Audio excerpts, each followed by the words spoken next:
For the show, eh? Yep. Well, welcome Yeah. everybody to Talking Niagara on Eclipse Day, April the 8th, Yes. 2024. So here's a unique thing. Last time I had an eclipse, I had to go a couple hundred miles to get to the eclipse. In fact, I traveled through the eclipse zone to stay in Paris before heading back north to the eclipse zone because Paris wasn't 100% inclusive in the eclipse zone, Okay. right? That was 1999. So today, I don't have to leave my back garden. Yeah.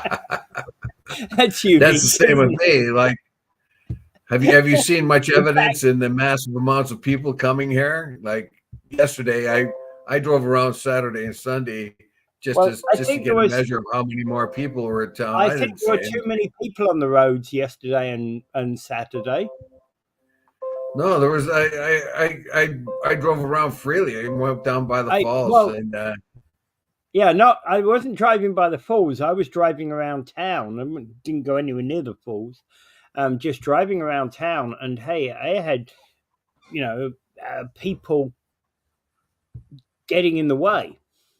All sorts you of think foreign I plates never getting I in the didn't way. come across anybody making any like Yeah. I didn't find any problem at all.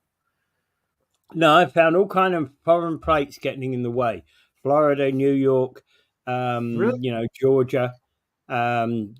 Three that I have Where were seen. you at? Where were you going?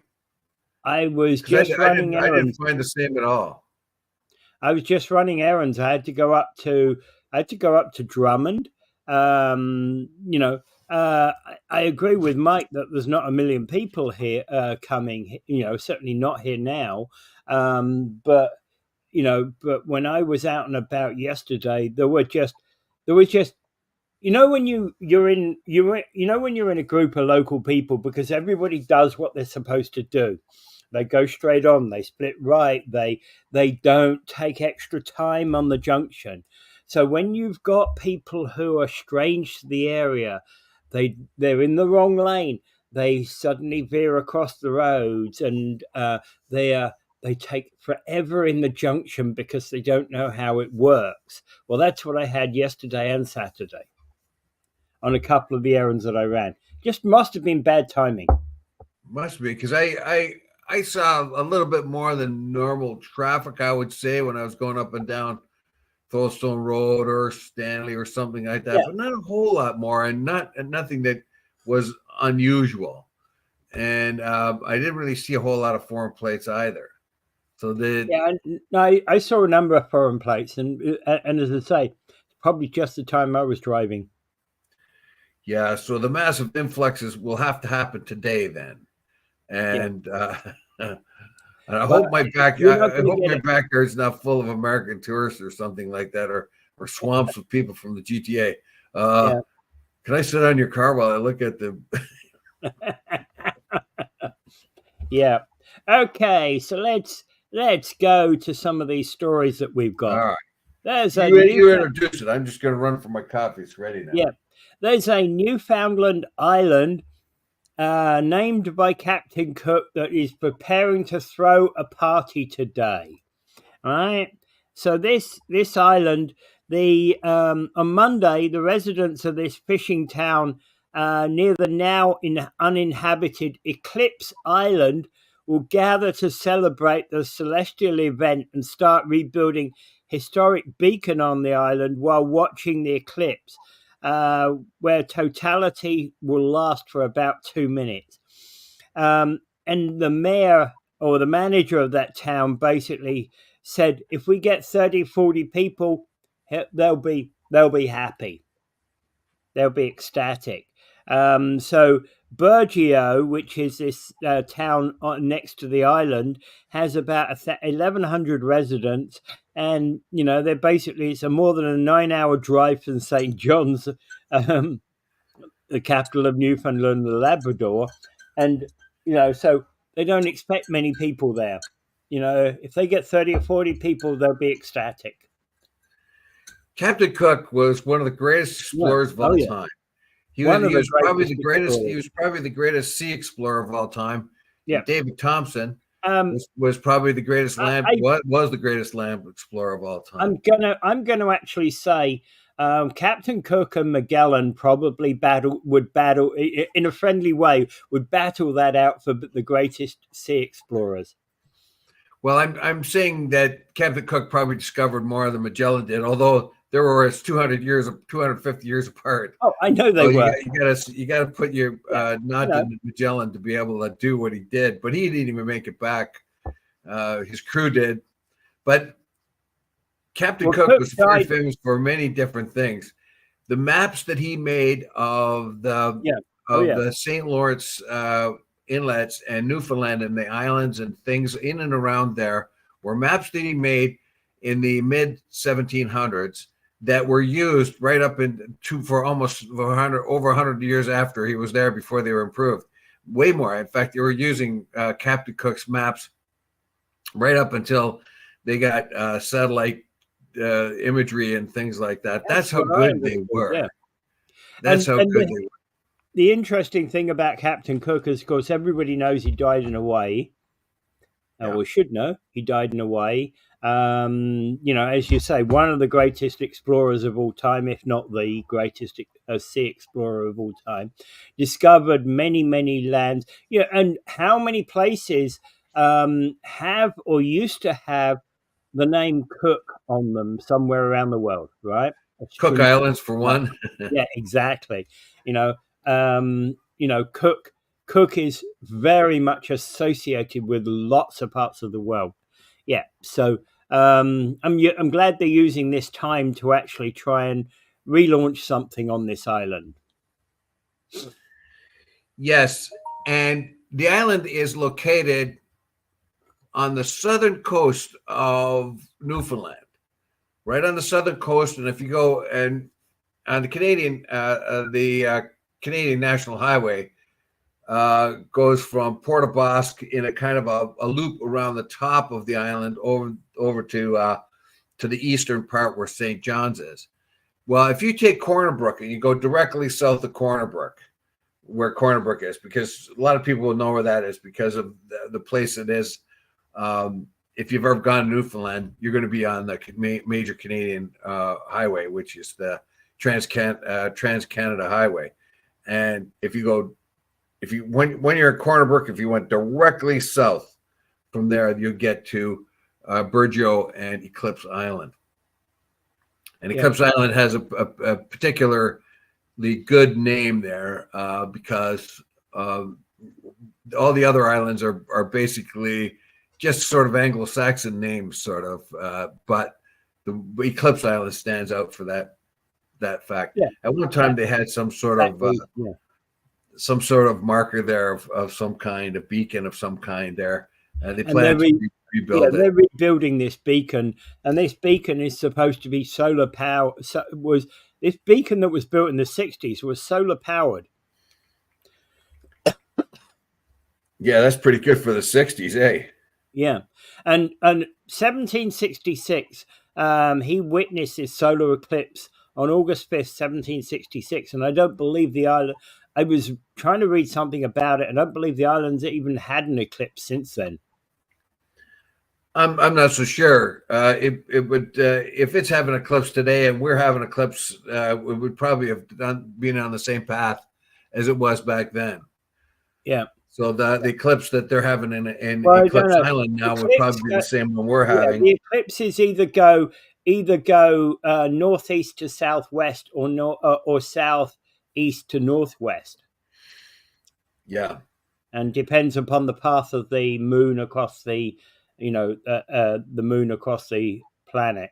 Well, at that particular time, the circle of the eclipse is not a circle anymore. It becomes an eclipse. So it gets squashed and elongated. So where we are, it's going to be a circle, right? But if you're going to be in the dark zones a little later on, that circle is going to get narrower but longer. Yeah. It's going to turn into a eclipse because of the angle the further north you get, planet and the circle of the planet and the sphere. So when it gets around that area of the island of Eclipse, it will. If it's in the heart of the eclipse area, it's going to be part of this elongated eclipse-like shadow rather than the nice big circle we're going to get.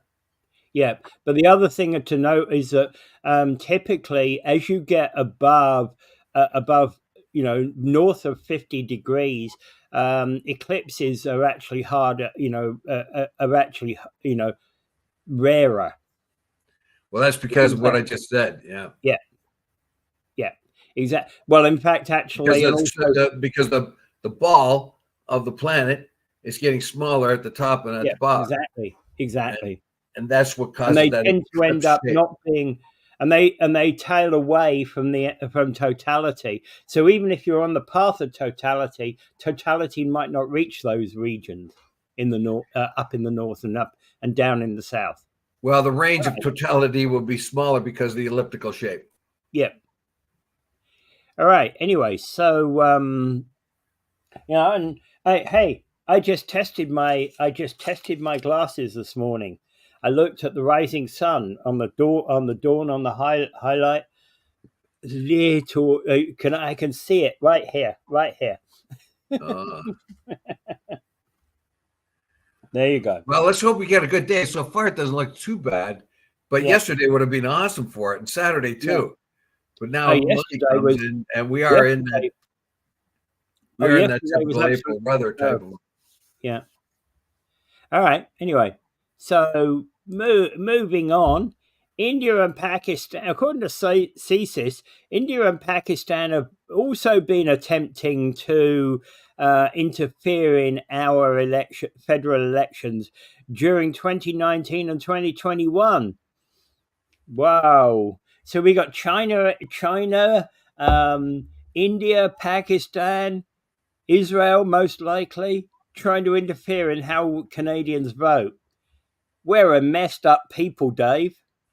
Yeah, I'd just like to say hello to Mike, by the way. He's chimed in there, Metaphysical Mike.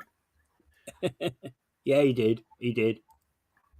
So, yeah, so the revelation here of this article is like, come on, are we ever chumps or what? Looks like everybody's picking on us when it comes to spying. Everybody seems to have an iron in the fire or trying to cut out a piece of the electoral pie. We know about China and how it threatens its diaspora here. We know that the Canadian government's botched that. We know the investigations have been botched. We know that they're just sort of getting the idea now. The only thing they can confidently say, and we don't even know if we can believe them, is that even though China interfered with our election, they probably didn't make much of a dent in it. Well, that's really sure, probably. So that's very, very reassuring, isn't it? Now along comes India. And of course, it's meddling in our elections. And we can understand that because they're worried about the Khalistani independence movement in the Punjab, which are mainly Sikhs. But they're poking around. They're sticking their nose where it doesn't belong. Right? They're pursuing their own typical national interests by meddling with targeted areas in Canada, electoral areas. They want to sort of get in there and make it difficult for the Sikhs maybe to win a seat or something and then gain influence in the Canadian government. So that's really nice. And then what happens is we find that the Pakistanis are meddling too. And they're kind of meddling because they want to offset the Indian influence. Oh joy. Oh joy. Well, that's obvious anyway, because in Pakistan seemingly cannot stand any way that India gets any advantage, even if that's perceived as an advantage at all. So you can see what's happening here. Canada is a real chump. Now in the United States, now all this stuff seems to be, they're trying to influence each different candidate and all that. But you see in the States, they have, or even here, they have APEC, who directly interferes with actually takes money. Are you for or against Israel? We're going to give you the money that is for, you against, and we're going to coach you on what to say about Israel, which kind of is a little more scary to me than India, Pakistan, and China doing it clandestinely. we can catch up to India, China, and Pakistan, and whoever else. Russia apparently is trying to stick their nose in too. But for right now, the CISA claims that the interference level is not that great. It doesn't. It shouldn't be worrisome. I'm not so sure about that. Like we, I mean, the Khalistani, some of the Sikhs have been connected with terrorism, and they have electoral influence, so that's a problem. And the Indians are messing around with that. That's a problem. How many Canadians are dissuaded from voting for one person or another?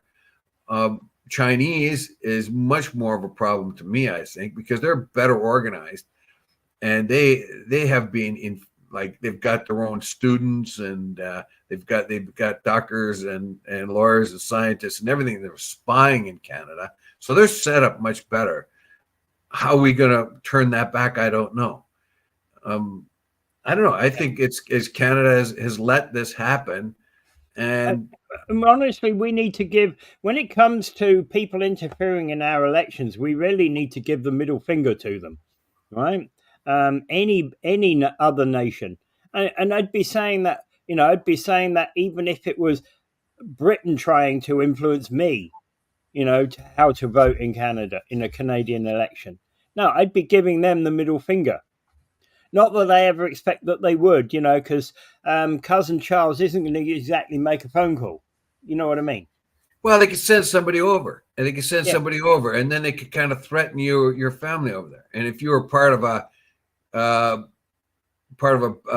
bigger British diaspora, let's say, and you were in an area of town where there was a lot of Brits, and you had community centers and all that other stuff, and somebody started mingling around there, and then it's kind of sort of made threats about your family back in England, that kind of thing. You wouldn't be flipping them the bird. You wouldn't go stuff, because you have people that might be threatened, that might be hurt, you're all kinds of threats there. This is a little bit more organized crime than it is. You better vote this way, or I'm going to be bad at you. Here's the thing. I also know that when I go into the election, that the mark I put on this side of the ballot box remains closed, firmly closed, and doubled and tripled over before I put it in the ballot box, and they ain't seeing it. They're not worried about that so much. They're worried about what candidate is there. So if you're running, right, and you're going to want to win, and you're running, they're going to come and talk to you. Yeah.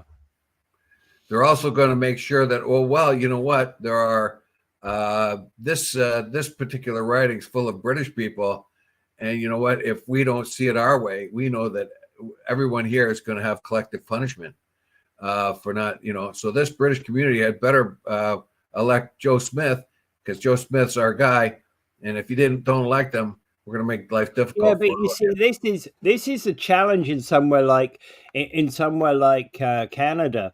You might have, let's take Niagara Falls. If Niagara Falls was just was a community on its own, and was was standing for election on its own at the next election. In Niagara Falls, we've got people of all walks of life. So even if you've got 20,000 English people and 20,000 Italians, well, just taking the Italians and the English, for example, that essentially founded this town, an English guy is not necessarily going to win if he can't win over the Italian community. Yeah, it doesn't matter though. That's not what the interference is about. Oh yeah, but what I'm saying is even so they can interfere with my 20,000 votes, but they can't make me win or not. Well, they're talking about diaspora communities that are pretty solid, and that's where they're meddling. So in your particular case, they're talking about a riding that would be largely made up of Brits or heavily influenced by about amount of Brits. They expect you to get those Brit, and once you're in there, they'll help you get the Italian vote if they think you need it. You see what I mean? But they want you in there, and they want you to see it their way. But the Chinese are much more. It's a better example of for the Chinese and Pakistanis, Indians. They are a separate culture from ours. They are non-European cultures, and they get together. They stay together. They help each other out. They're blended for 2 or 3 generations. They stick pretty close together.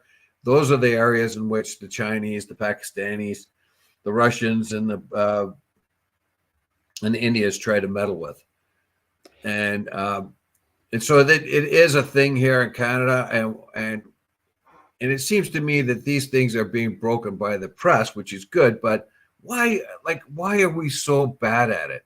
Like when the Khalistani terrorists, the Sikh terrorists, blew up that airplane, nobody has even come close to figuring out, being able to prosecute anyone that's really responsible for that, is because our intelligence agency are still not what they should be, and still sort of primitive. Like you got to go run to Interpol or the FBI to figure out what's. So I got to wonder why we are so ineffective. Here's the irony about that plane, that Air India plane. Had that plane been on time, it wouldn't have blown up across the Mid-Atlantic. It would have blown up across parts of West London that would have had a heavily Indian influenced population. Yeah, I know you mentioned that before, and that's kind of the evil mind that works here. Yeah, exactly. And of course, if you're going to ask any Indian politician, they're going to think those people are very dangerous. And yeah, we have the perfect right to meddle in this because it's of our country's interest, our national interest, to keep an eye on those Khalistanis. And if we have to kill 1 or 2, using our version of the CIA to assassinate someone, we'll do that. And we'll be just like the Americans or the Russians or the Brits who also assassinate people. Just pretend we didn't do it. Oh, what are you talking about? Oh my God. So I don't know, that's the kind of effect I have here. But the meddling in our elections, at least we're cognizant of it now. It's in the news all the time. The governments can't skirt it. Yeah, we could see the federal government was very, very awkward and stumbling and tripping over itself when these inquiries were happening. They were even putting hurdles in the way of the inquiries.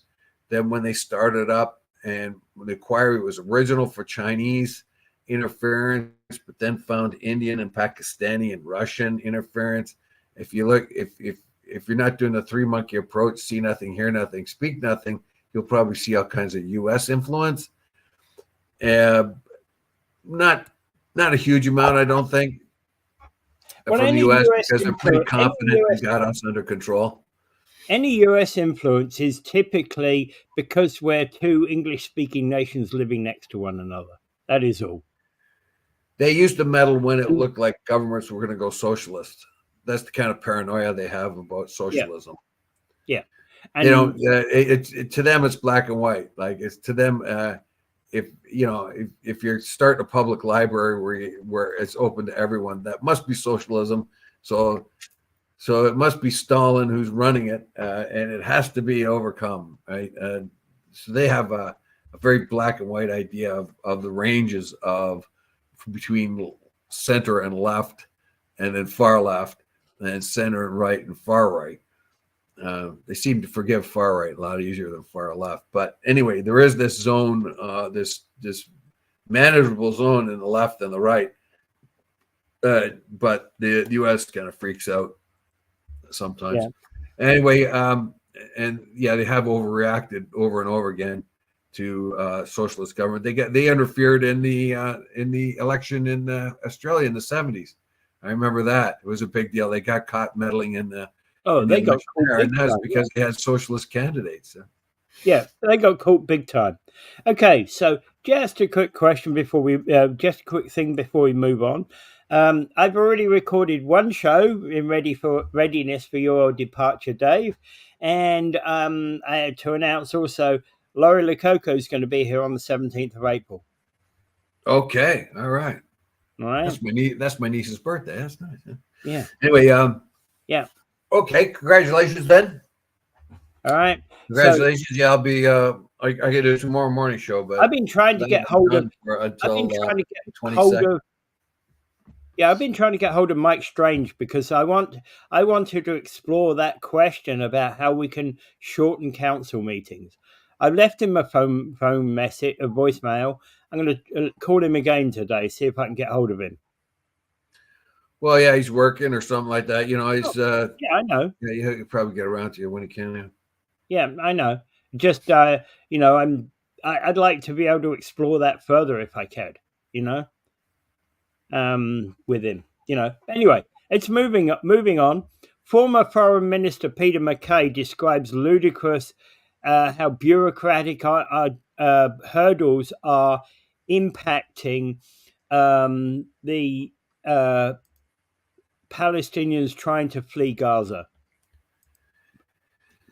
Yeah, Peter MacKay has piped up, and normally you think the conservatives are the ones that don't, kind of like on the Israeli side and more whatever else. But he points out that back during the Lebanon conflict, when he was foreign minister, he got 15,000 Canadians of Lebanese descent, or Lebanese or Canadians that were in Lebanon. 15,000. He got them out of there during one of the hardest times in that time period in the Lebanon Israeli war. Back was in the 80s, I think it was. He got 15,000 out and he got them out pretty quick. He's very efficient. He got them out. They were Canadians. He got to get them out, and he got them out. And he was a conservative guy, and he wasn't saying anything about, well, we're back in Israel or anything like that. No, or we're not back in Israel, or back and forth and back and forth. He just says, okay, there's 15,000 Canadians. They got to get out. Let's get them out. He got them out. Now the immigration minister, Mark Miller. Did he do an airlift? Is that one of those airlifts he did? I'm not so sure how fast he got them out or where he sent them to, whether it was ship or air or whatever. I can't remember. That goes back a ways. Yeah. He's pretty. It was 2006, I think it was. No, was it 2006? Yeah, maybe. Yeah, 2006. Yeah, when the war was there in 2006. Yeah, it's 15,000 Canadians got out. So that's not really that as far back as I was originally thinking. I was thinking of the war before that one in the 80s. But like which war? Like, I mean, flip a coin. Yeah. And it wasn't the one where the Palestinians were massacred in Beirut. It's not that one. It was the one, this 2006 one. So anyway, he got them out, and then he's wondering what the heck is the bureaucratic entanglements that are holding these 1,000. All they are asking is 1,000 Palestinians that are stuck in Gaza. You want to get them out of there, that are part of the families of Palestinians that are already here, and they can't do it. They can't do it. Like they bogged down. Even Mark Miller, the immigration minister, he can't get anyone done. They haven't got anybody over, or as far as I know. And they're all stuck there. The people starving, of course, they're in harm's way. And a lousy 1,000 Palestinians, 1,000. There's 2.5 million people over there, 2.3 million people there, right? And they can't get 1,000 out. They can't get 1,000 out. So they come to the Rafah border. That's about the only place they can. Rafah is going to be attacked pretty soon. The Israelis keep talking about that. The northern part of the country is starving to death. The rest of the part is half starved, and bullets whizzing around them, bombs smashing in the ground again, aid workers being blown to smithereens, journalists being blown to smithereens. We want them out of there as fast as we can, but all they do is bog down. Now here's the caveat: you can get them out if you're prepared to pay money to people smugglers. You get people in there and they can get them out for you for a cost. And that means going to the Rafah border and bribing Egyptian officials, bribing Hamas officials, bribing Egyptian officials, maybe even bribing Israeli officials. So it will cost a lot of money to get each person out. So what are we supposed to do? Can't we just go to the Israelis and say, hey, we want those people out? And they'll just say, well, not at this time. And, and where are they? They're over there. Okay, we'll drop a bomb on them. There, now you don't have to worry about them anymore. It's a brutal situation they find themselves in. And Canada has shown itself to be incapable of dealing with something like this. The Americans got their people out. Yeah. I don't know why we can't get ours out, because, as you say, the Americans got theirs out. And it's not a case of asking permission from Israel. It's a case of demanding that we get it and we get the support. Now, McKay says it's ludicrous bureaucratic hurdles. Yeah, because the forms they have to fill out. Where did you work? Did you ever give medical treatment to Hamas people? Something like that. Of course, if you're going into Gaza and you're worried about the connection between the person and Hamas, you have to deal with Hamas. It's like asking a German in 1944, have you ever had any connection with the Nazi Party? Well, yeah, you had to have had, right? You probably forced into being part of the party, or you're forced into connecting with the Nazi Party some way or another. It's like asking somebody in Soviet Russia, have you ever had connection with the Communist Party? Well, of course they'd have. So that part of it where, have you had some sort of connection with Hamas is a ridiculous question. Yeah. Of course, everybody has to when you're in an authoritarian regime like that. There's no avoiding it. And basically all they want is their families out of there. And the Canadian government has promised it, but can't deliver. Yeah. And basically the question, have you had any connection with Hamas? They fed us last week. Yeah, that's right. That's kind of how basic things are down there, right? My cousin's a driver for them, yeah, and how can you ask such a stupid question? My third cousin once removed it is a DJ at the Hamas disco. If there is such a thing. Yeah, but it's a ridiculous thing. Okay. There's a lot of that honestly just being, the stupidity of Canadians is troublesome. Well, McKay Mark Miller, he's found it very frustrating himself. He's even used the words pissed off. So he's kind of finding it very hard to deal with all of this. And though McKay has said he got his people out very quick, which he did. I mean, that's the evidence of him having done that. And this is only 1,000. This is it, only 1,000, and of extended family members of Canadians, and they can't get them out, which really worries me. If it's only 1,000, I mean, if it was 100,000 or 20,000, 10,000 even, but 1,000, a lousy 1,000, and they can't get them out. They have no influence enough to do that. And the system, let's see what it says. Well, for now, it talks about, about 76,000 people have been injured, 33,000, of course, being killed. There's a picture here of children being wrapped up in funeral bags. When they're not yet dead. Yeah. Yeah, and they're, I think they are dead. Those ones there in the pictures. Many of them are dead, but 2 of them are not yet dead. So they're predicting them to be dead in the next few minutes. Well, why? Because they get the bag open? No, because the bag's open. That's why. And one of them. No, they're dead. That's the send off. That's just before they wrap them up. They're dead. Those kids are dead. They don't put them in a funeral bag before they're dead. And anyway, so the family members say the requirement to provide complete work history. So here you go. You're in a bombed out country. The thing is flattened. It's just a pile of rubble, and you're dodging bullets, and you're moving from place to place, trying to find some food. And what does the Canadian government want? It wants your complete work history back to the age of 16, details of social media accounts, bodily scars and whether they have treated members of Hamas as healthcare worker are intrusive and invasive. Some Palestinians have escaped Gaza who left for business, pleasure October 27th. Before October 7th, they're stuck in other countries. Those people we could get into Canada if we needed them. You know what I mean? Miller has also heard that family members in Canada would like the immigration IRCC to negotiate directly with private agencies, right? But the problem with that is it's very expensive. You can get private people, but the private agencies are basically criminals.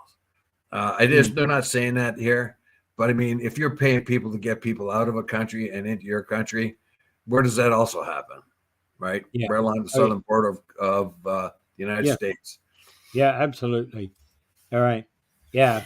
And they're basically just not, they should be taking the attitude of we need to deal with what is right for now. And, they and resolve the problem after. Yeah, you're trying to dodge bullets and find food, and you're not even in your own house, and your communications are limited, and they want to know how many scars you have. Yeah, ridiculous. Yeah, absolutely. You want your work history back when you're 16 years old. Oh, geez, really. Yeah, back to when you're 16 years old, but I'm only 13, man. Yeah, you might want to think about that. There are children involved in this, but this is what have we found out in the last article and this article, and I don't know how, and I'm pretty sure it's pretty everywhere. I don't want to say it's just in Canada, but it seems to be very, very bad right now that in Canada we have bureaucratic nightmares all over the place. We cannot seem to connect the dots on anything, whether it's foreign interference, whether it's trying to get people out of Gaza, anything like that. We just don't seem to have what it takes. And I'm pretty sure most democracies are like that because governments are bureaucratic things that are hard to move one way or another. But really, seriously, this is an emergency. Can't you just find a way of jumping over a few hurdles here? Yeah, okay. Moving on, there's thousands of protesters outside the Knesset, which is Israel's parliament in Jerusalem, demanding the release of about 130 hostages that are still being held in Gaza. But there's also now starting to become movements that are saying, bring them home now, yellow ribbons around trees. So there's a lot of different movements in Israel trying to say that bring their troops home and various other things, So obviously the people who are demonstrating in Parliament are looking for increasing the issues, but there's a lot of difference out there. Tie a yellow ribbon around the old oak tree was that was an old country song, wasn't it? Yeah, it was a popular song with country inflections. Tie a yellow ribbon around an old oak tree, because that was a way of marking, you're gone, but we're hoping you'll come back. It's like kind of like a candle in the window sort of thing. Yeah. And I don't know what really to say about this, except that Netanyahu is surviving day by day by day. He has made a pact with the devil. He's pretty far right wing. He hates Palestinians. He wants the West Bank and he wants Gaza. And if truth be told, he wants a hunk of Syria, Lebanon, Sinai, and and Jordan, because that is that's what the Zionist movement wanted, a much bigger place. But right now, he wants the West Bank and Gaza for sure, and the Golan Heights. But he's already got that. But what he wants is the Palestinians out of those areas. It's very plain in everything he's always said along the way. No matter what he says, he's always lying in some way or another, couching his terms. Right now, as long as the war goes on, he survives politically. As soon as that war stops, they're going to have an election. They're going to push for election. And nobody likes the deals that he's made with the devil. He's made the deals to keep in power. He's made deals with extremely right-wing parties. Some members of them have been implicated in the old Kahani party, which was Jewish settlers who were identified. That movement was identified as a terrorist group. You don't often get a Jewish group identified as a terrorist group these days, but the Kahani, Rabbi Kahani one was. And so he's got these very, very right-wing nationalistic, religious nationalists in his government. And of course, he kind of likes what they stand for. And as long as he can keep the U.S. off his ass, and that's what he does, that's what every prime minister in Israel has done, has always been able to outlast any president that's looking for peace. Although he's really in a tight spot now. And the people of Israel has come out, and it's very, very clear that if he has an election, he's going to lose it. He's going to lose it big time. So he keeps waiting and waiting and waiting for circumstances to change so that he might be able to get back into the favor somehow, some way. He is capable of anything. In fact, the fact that he has aligned with these particular parties, these very dangerous, hard right religious parties, tells you that he will do anything for power. These hard right-wing parties are what are bringing the status of Israel down worldwide. So the people coming out into the street and demanding some sort of peace deal, anything to get their hostages home, I don't believe them. They found another hostage dead, though. The Israelis made a raid and they found one of the hostages dead. It doesn't say if they killed him or it was just a bystander getting in a crossfire or anything like that. I have a feeling that they raided the place and killed the guy on the way in, along with the Hamas terrorists they killed. So I ask you, the pressure in Israel is intense. Get rid of Netanyahu. Bring this to an end. We want our hostages back. Conversely, the Palestinians cannot put that kind of pressure on Hamas at home, although there have been bursts of protests among the Palestinians against Hamas. They're very, very dangerous because Hamas wouldn't stop once from shooting any kind of opposition they have. Yeah. And, okay, so are the IDF going to be pulling troops out from Gaza? I don't think so somehow. They might be pulling troops out temporarily here and there, but I think it's to regroup and reposition themselves. Delay. The biggest advantage of anybody ever has is delay. Now, Joe Biden has said over and over and over again, you can't do this, you can't do that, stop doing this, stop doing that, but nothing happens.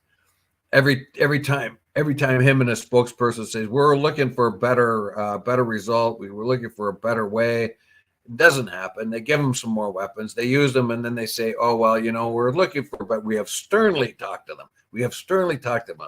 And you know what? We haven't found any evidence of war crimes at all, not one. Seriously, the place is strewn with war crimes. All they have to do is open their eyes, but they're unwilling to do that at this particular time because of politics. Yeah. So when the U.S. stands up and says, "Oh well, we're telling them, yeah, you better not do that. Hey, don't kill any more journalists. Hey, don't kill any more aid workers." Then they target 7 of them with precise bombs, each one costing about $150,000. So they just laid almost $1 million worth of bombs on killing 7 aid workers that they knew were going to go a certain way on what was supposed to be a safe road. Now you tell me that is either extraordinary bad, extraordinary inefficiencies and extraordinary bad management of the military, which is supposed to be impossible in the Israeli military, incompetence of that kind, or it was targeted.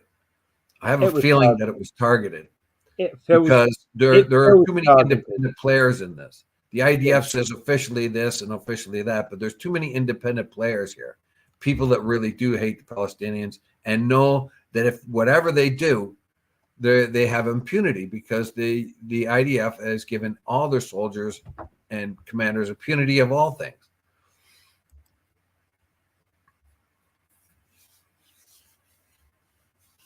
I don't know why she's saying this one, but then again. Netanyahu. Yahoo. Netanyahu. Yeah, Yahoo, the cowboy with the blazing gun. The U.S. cavalry slaughtering villages of children. That. Anyway, Angela says Russia is attempting to get Trump in the U.S. and Poilievre here, so a war in Ukraine loses support. Trump has shocked the Israelis by demanding that they end the war quick. Did you see that one? I didn't see that one. The Israeli journalists came to speak to Trump, and they got shocked when he says, "You've got to stop that war. You've got to get it over with quick. Got to get it done. You can't keep doing this." And he says, Israeli is losing friends all over the world. I kind of, my jaw dropped until I thought, well, yeah, Trump doesn't want to, if he gets into power, he doesn't want to inherit a war that will, like, one thing Trump, he doesn't like wars. I don't think he thinks he can manage them well, and he doesn't like them. So I think that's, if anything is anything good about Trump, is that he is averse to war. I mean, he killed Soleimani, which was probably a mistake, because Soleimani controlled those proxy powers that Iran does with an iron fist, and he was able to employ them like Soleimani was mostly responsible for getting rid of ISIS. So when the Americans finally decided they had no more use for him, they killed him. But that may have been a mistake. But other than that, Trump's been pretty averse to war. And if you look up demagogues usually don't like wars because they get out of hand. They can't control a war very much. They can't control opinion of people if there's a war. Maybe that's it. But when Trump said to the journalists from Israel, I guess their jaws dropped. He just told them, you gotta end this war. This war has to come to an end, and do it quick. Yeah.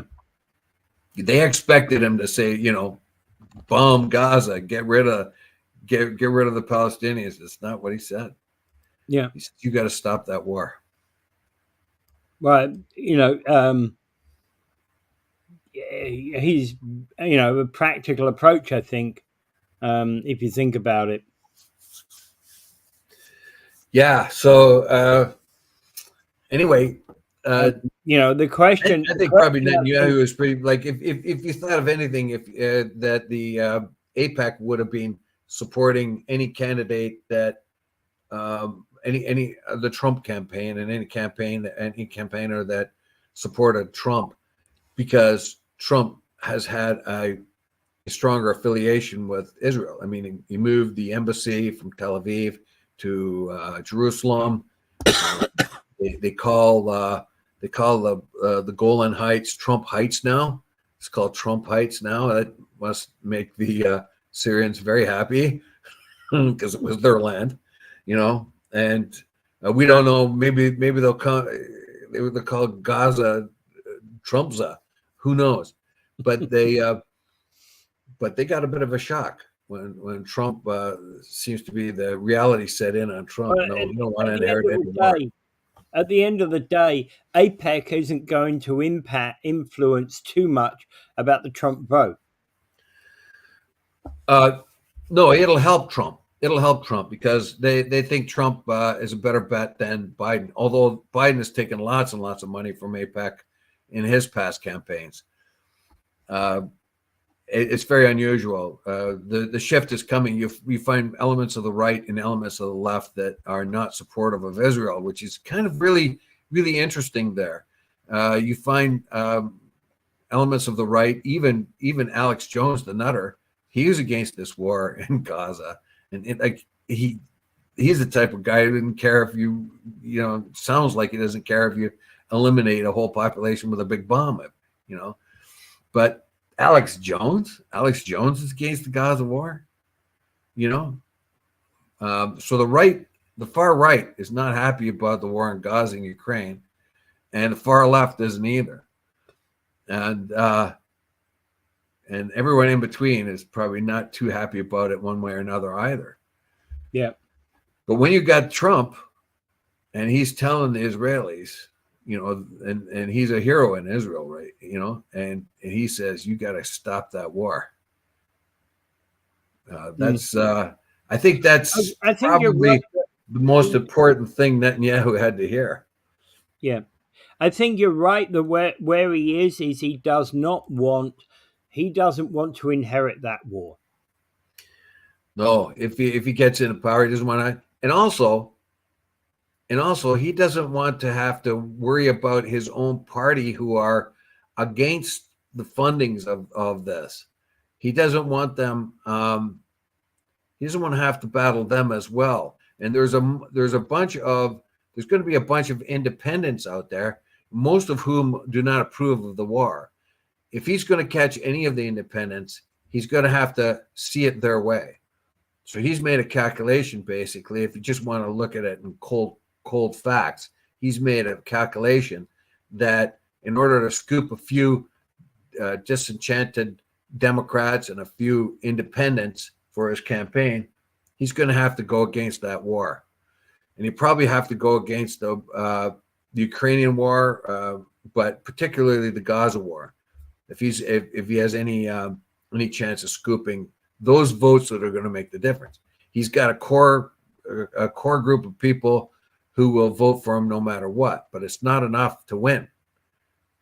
Yeah. And in fact, actually, I think that vote come November at this point is very difficult to predict. And it's going to be so hard for him or anyone else to support that war. I mean, they're calling Joe Biden Genocide Joe right now.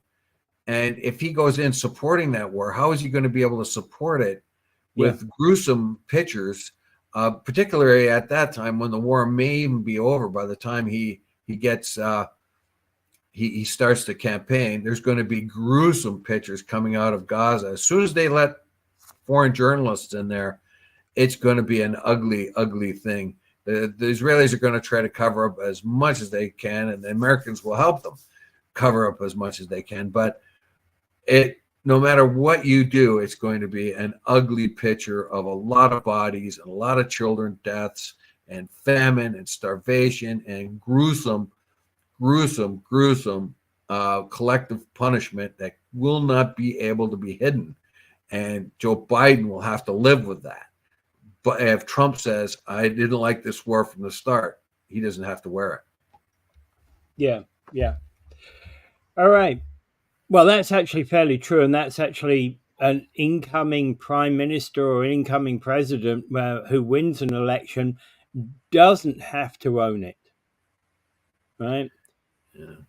Yeah. Okay. So moving on, Canada announces increased support for Ukraine amid the delay in U.S. aid, and Christopher Freeland said that Canada's support for Ukraine has been important contribution to strengthening NATO at this time when the United States has been unable to step up its assistance with the embattled country.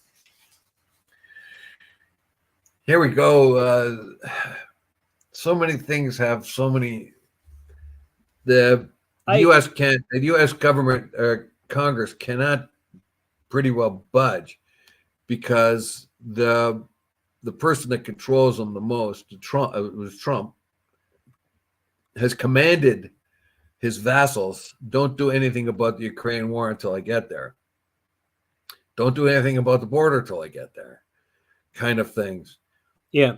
And he's making it very, very difficult for the Congress to, like, say, a Republican in Congress who may have great sympathies with the Ukrainians to even vote that way without taking huge criticism and putting his or her own political future at risk. And so Chrystia Freeland and kind of confidently think the U.S. will step into the breach once more. But in the meantime, it's up to us to make up as much of that lost revenue as possible.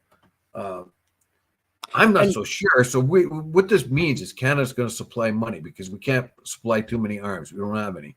So what we're going to do is we're going to be supplying money for Ukraine to buy the arms from U.S. manufacturers or British or French, but mostly U.S. manufacturers. That stinks. If we were making the guns and the bullets, at least we would have made money on that. And Angela Brown says, I don't support the wars either, but if Trump has any say, he just wants to let the dictators run their own countries and take over Ukraine or take over Gaza. Palestinians have no place to go. Exactly. They don't have any place to go. Unfortunately, as being the whether you're Democrat or Republican president, the tendency has been to support dictators that support you. So if you have freedom, if you have freedom parties or freedom people, remember the Arab Spring in Egypt, you would think Obama would have been kind of behind that a bit. Morsi, if they had been, they would have got an Islamic Brotherhood candidate that won. Once he won, they had to work to make sure that they got rid of him, which they did. They threw him in prison, and that was all backed by the U.S. because they didn't particularly like the guy. He was an Islamist, so they pretty well, and all they had to do is wait 4 years before the next elections come, but they didn't want to. They threw him in jail instead. So there's American meddling in the Middle East for you. They're not interested in free elections. If free elections come up with a person that they don't like, then they don't like free elections. It's okay here to have a free election, but not over there. Yeah, and just to make this very clear, this question about Canada's increased support for Ukraine amid U.S. delays comes from the newspaper Ukrainska Pravda, so Ukrainian Truth, I think that would mean. Yeah, Pravda means truth. Yeah, and so Ukrainian Truth. So they, like Gazette or the Globe or any other typical name, but here we are. Here we are sucked into this war, and this is what I hate so bad. This is a war that did not have to happen. It absolutely did not have to happen. This war happened because of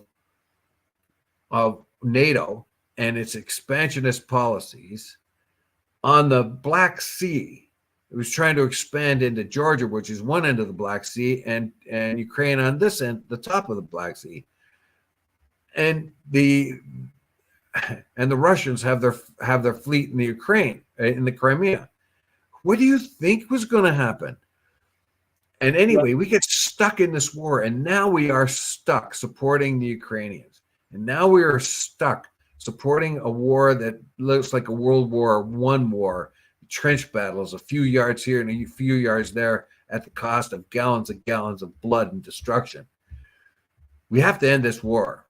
And everybody says, well, if you end it now, then the Russians win. Well, you know what? In 2014, they already won because they had that piece of land on the east part of Russia, which was mostly Russian speaking anyway, for the 20% of the Russians that live in Ukraine.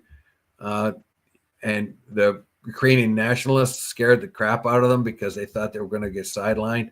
So there's a lot of factors here that we don't even understand, or if you want to dig into it, you could see, I can't say I agree with Russia invading or anything like that, but you can see how a guy like Putin would see there was no other choice. Yeah. And if you were smart in the West, you could see that. They set Ukraine up. And that's what I hate about this. They set Ukraine up. And now we're stuck supporting it.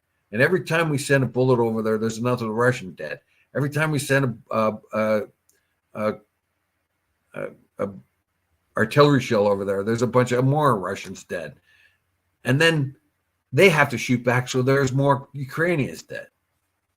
Oh, Mike's saying, here are the clouds. Send in the clouds. I thought that was clowns, but still. Yeah, well, I just changed it. Anyway. Yeah. Well, so send in the clowns. Well, if you want to use that particular phrase, well, that's what's happening in Ukraine. That war did not have to happen. That absolutely did not have to happen. And we let it happen. We could have stopped it here in the West. NATO could have stopped it. Somebody could have stopped it. But right now it's at our advantage. And who's making money? Who's making money? All the money's coming. Most of it's coming out of being paid massive amounts of American money and aid coming where? To the military-industrial sector of the United States. Yep. And what about the ones in Gaza? All that, almost all the Israeli aid, military aid, comes from that same thing, the military-industrial sector of the United States. Big, huge money. Yep. And Dave, it's actually time for you, I think, to be going to do your collecting your bingo tickets. Yeah, it's a good day to get an early start because kids aren't in school, so I don't have to put up with the school buses. Anyway. Yep. All right. Without further ado, I bid you adieu. Pray for peace. Get these stupid wars over with. I don't know how we're going to do it, but there's idiotic wars going on, and now we're stuck in them. We can't get out of them. We can at least stop that bloodbath that's happening in Gaza and work on Ukraine as soon as we can get that one over with. Yeah, absolutely. All right. Thank you, everybody. Bye.